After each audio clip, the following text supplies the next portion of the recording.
So recently I posted this picture right here, and boy did it get a single comment. I think if people are actually paying attention even in the slightest, you know that Ms. Marvel is no longer Carol. But it wasn't quite the point of this image. The point is that this is the exact reason why people watching cartoons and movies do not often end up in the comic books.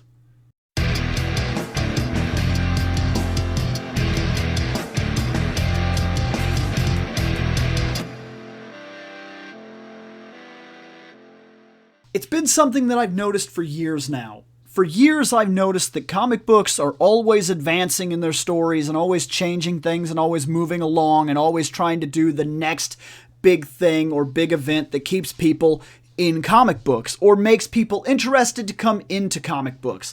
And it's actually counterproductive to getting everyone else on board. Here's what I'm talking about. Let's say that you are very interested, you love that Wonder Woman, but you only love Wonder Woman because you've seen 2 movies recently. And you think to yourself, now would be a great time to jump into the comic books. Maybe. See, if you jump into the comic books, you're going to find something out. You're going to find out that there's the Wonder Woman that you know. She's going to be different, but basically what you know. And it'll expand your knowledge of Wonder Woman in terms of where she is today, and if you backtrack a little bit, where she was. And then there's another Wonder Woman that is also carrying the title Wonder Woman. So there's another Wonder Woman. And if you don't know, if you just went and got the book, you'd pick up a different Wonder Woman and wonder who she is. But we're not done. Let's say you love Spider-Man. You love Spider-Man, but you're a younger guy, or girl for that matter, because now all of a sudden girls read an awful lot of comic books. I always got ridiculed for that crap when I was a kid, but it seems like there's a lot more girls into comics than there ever was. What? What do you want? I am trying to talk about Spider-Man.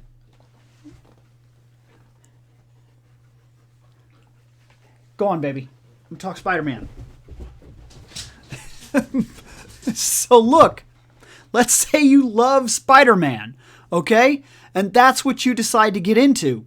You decide that this is your chance to jump into comics. So you go down and you pick up a Spider-Man book.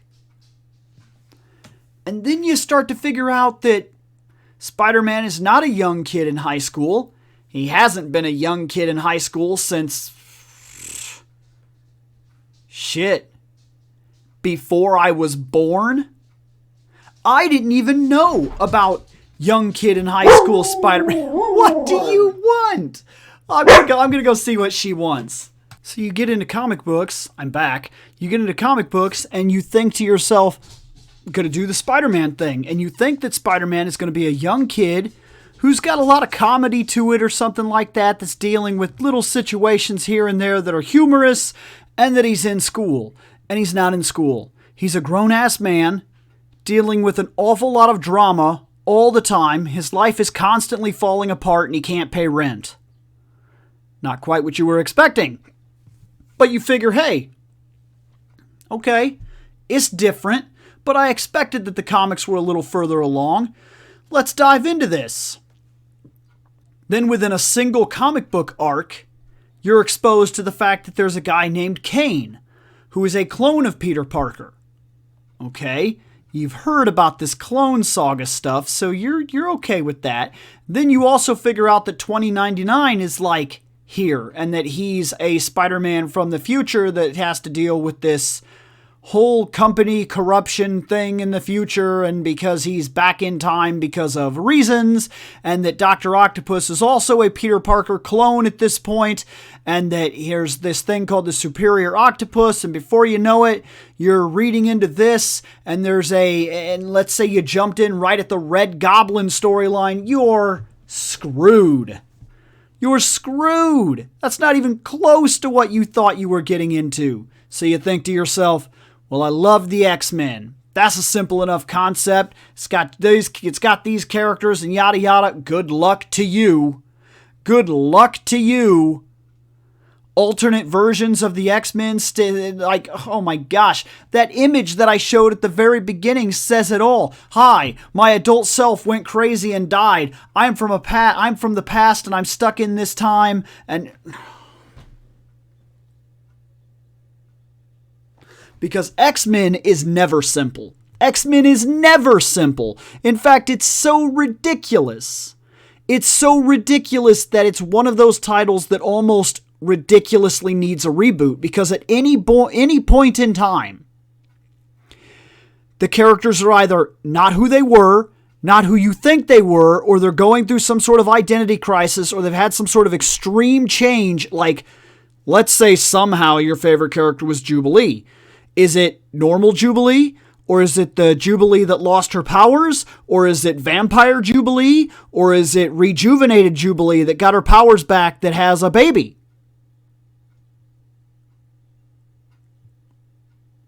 Huh? Okay. All right. That's simple enough. Let's say you don't even like that. Let's say your favorite person was always Iceman. You like the ladies' man, Iceman. Well, are you sure? Because do you like old Iceman that was a goofball, that was basically the class clown, that didn't have anything really to do with being important in the X-Men in any real way whatsoever? Or do you like Iceman that was kind of a player who was a player? Or do you like Iceman who breaks hearts because he's not exactly a fun kind of player, but a get everything for himself, hit it and quit it? Or do you like Iceman from the past that comes into the future that's actually gay?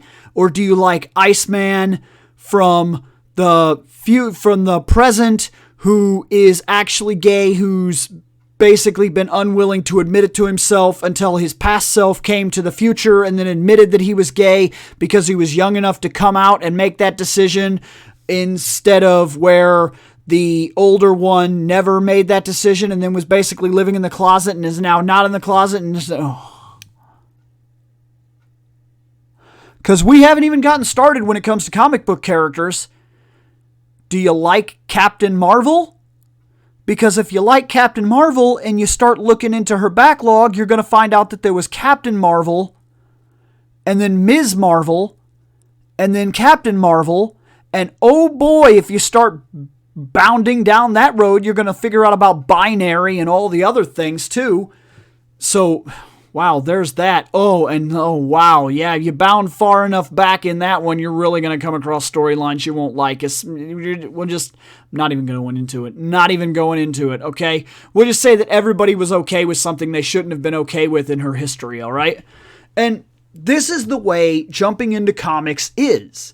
If you're not in comics, jumping in from a point outside of comics is hard. Let's say you love Batman. You love Batman. I mean, how hard can that be? Rich guy is a detective and solves crimes and has one of the best rogues gallery in the history of all freaking comic books to have ever existed. I mean, how simple is that? Well, let's say you jump in now and it's just at the end of the Joker War and a lot of the bad guys have changed and Harvey Dent is not actually Two-Face but is Harvey Dent and is in prison and is basically working in the prison, and Batman is flat broke and the Bat family is dealing with the fact that there's an upheaval. There's basically a revolution happening in Gotham at this current point in time where they don't want masks on the street, and so Batman is basically hated and feared, not just by villains, but also by the general public, and the mayor is against him, and there is no Commissioner Gordon because now there's Commissioner Bullock, and yeah. Oh, and the Bat family is immensely complicated now compared to what you may know if you never jumped outside of cartoons, because you never jumped out of cartoons or movies. You probably know about Batgirl, and you probably know about Batman, and you probably know about Batwoman, and that may be about as far as it goes, aside from Robin, and you know that Nightwing is a thing at some point, someday, somehow. Well, it's It's not like that right now in the comics.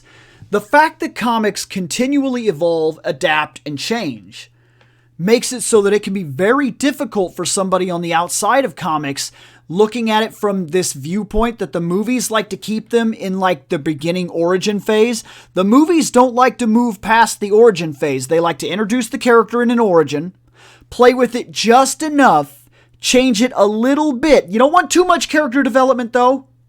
Just enough character development. Just enough to make sure they come back and watch Tony Stark again. And then, after we've basically bled it dry, we move on and we reboot the process. Kind of like Spider-Man.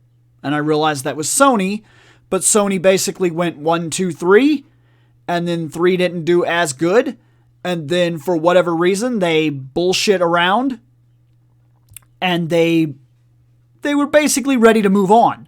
And so they did move on. And then we got part 1 and 2. And then because part 2 wasn't absolutely breakthrough phenomenal, they immediately dropped that, made a deal with Marvel, and went Spider-Man 1 and 2. Now we're back up to 3. And I can't help but feel like maybe it's not worth really investing in Spider-Man when I feel like I don't know how long this kid's going to be around. Now, Marvel has a damn good track record right now about keeping their actors and things like that, so who knows? Maybe he's around for the long haul, and that would be great. But get him out of school. Get him out of school and let him grow up. It's time to move past the origin phase of these characters. It's time to do time skips. And I realize that may be hard in movies, but maybe it's time to understand that some people already know. They already know Batman. And maybe we need I really don't know how to fix this. I'm just trying to tell you that I don't think it can be fixed without series. I don't think movies are ever going to fix this problem because you're always wanting to appeal to the biggest audience, and you never want to leave out the possibility that somebody doesn't know that Batman was created because his 2 parents were killed when he was 8 years old in Crime Alley after coming out of the theater. Okay?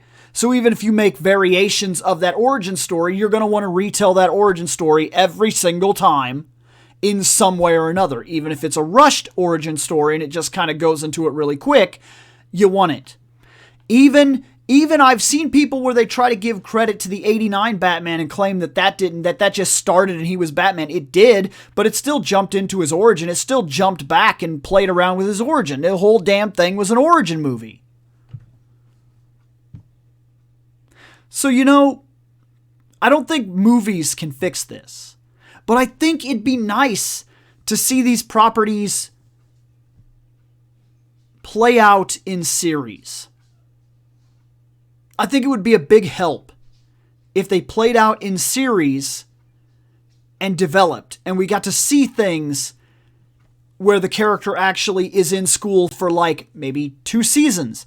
Maybe you start him off as a junior, move him to a senior. He moves out of school. He spends a year on hiatus and then he goes to college, and maybe do a 10-year-long run of Spider-Man series and actually play with all the events and things that happen in Spider-Man's life and actually make him an adult and play through the storyline. The cartoons could do it too. But there's something about the way that this material is handled when it's in the mass media that it wants it to stay at a certain point, and then it never wants to really take a chance and leave that certain point. That's the reason we still have never seen a Batman Beyond movie, and we've never even hinted at the real possibility of there being such a thing. And there's a reason for that. Because you don't want to alienate the other viewers, the people that don't really know the character. And so we have to keep resetting the timeline.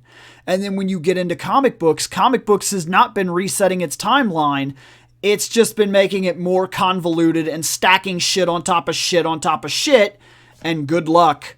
Good luck, because when you get in here, you either sink or swim. End of story. I guess that's about it.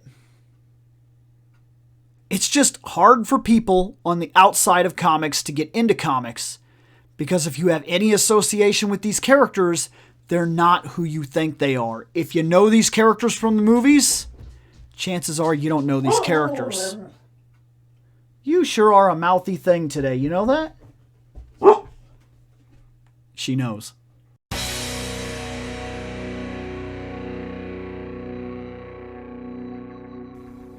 I have spoken.